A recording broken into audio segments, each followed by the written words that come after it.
Now we'll head into the creative side of week 43 with these Liberty Jail luminaries. The intent with this little luminary is that you'll have a teaching tool. I created it in a few different sizes. There's a bigger size that's like this, and then a smaller one that prints two to a page.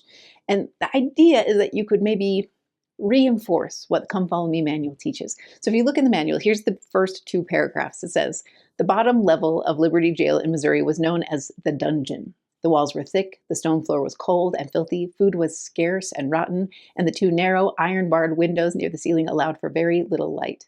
This is where Joseph and a few others spent 4 frigid months in the winter of 1838 and 1839.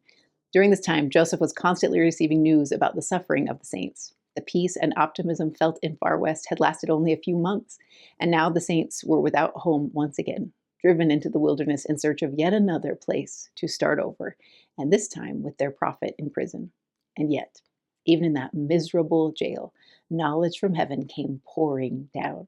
Joseph's question of, "O God, where art thou?" was answered clearly and powerfully, "Fear not, for God shall be with you forever and ever." That idea of light shining out of that temple or that prison temple is what initiated this in my mind. I wanted to create some version of the Liberty Jail that you could use to teach, but that also would help your kids remember that light can shine in dark spaces, that it often shines in dark spaces. In fact, for me, the harder the circumstances of my life, the brighter that light feels. I don't think it's that I necessarily get a more big dose of God's revelation or light. It's just that because of the darkness in my life, I cling to it. I savor it more because I've known what it feels to be without. So that's the concept behind the Little Liberty Jail, is that in addition to be able to teach your kids, like you can have them build it. Maybe you'll watch some of the videos. If you go on the bottom, there's some QR codes so that you can watch the different videos the church has put out. For example, there's one that takes you just to the historic sites page where you can flip through some different pictures. You could describe for your kids what the walls looked like and how the bars were arranged. In fact, if you go inside the printable, you can see on the inside that I've tried to show you the differing thicknesses of the walls so that even though this jail looks so tiny already, to understand that the walls were 4 feet thick, which means the inside is even smaller. Like this is a very small confinement for Joseph and these others to be in. So I'm hoping the printable itself actually helps you teach that.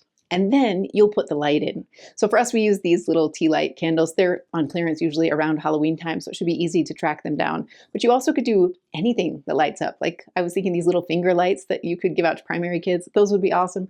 Put something in there that illuminates. If you wanted to, you could cut the door and the windows out so that it kind of shines out like a traditional luminary. But I'm hoping that as your kids explore this, they learn a little bit more about Liberty Jail. In the process, they can trust that this can happen for them as well. When they're going through hard things, if you're talking to teenagers and they've experienced divorce in their family or abuse or struggle of some kind, any kind of difficulty, it can feel like a Liberty Jail where they feel forgotten by God. And I'm hoping that the verses inside this little prison will help them remember that they are never forgotten by God, that light can shine out in those moments. They might, on a hard day, just light up their little Liberty Jail and put it on their bedside to remind them that this too will pass, right? That's what Joseph learned in this experience, is that God sees him, he understands, he's been where Joseph has been, he'll stay with him until it passes. He will, in fact, find deliverance. It just takes time. And in the meantime, there's light that comes. And I hope the little luminary helps your kids understand that just a little bit more.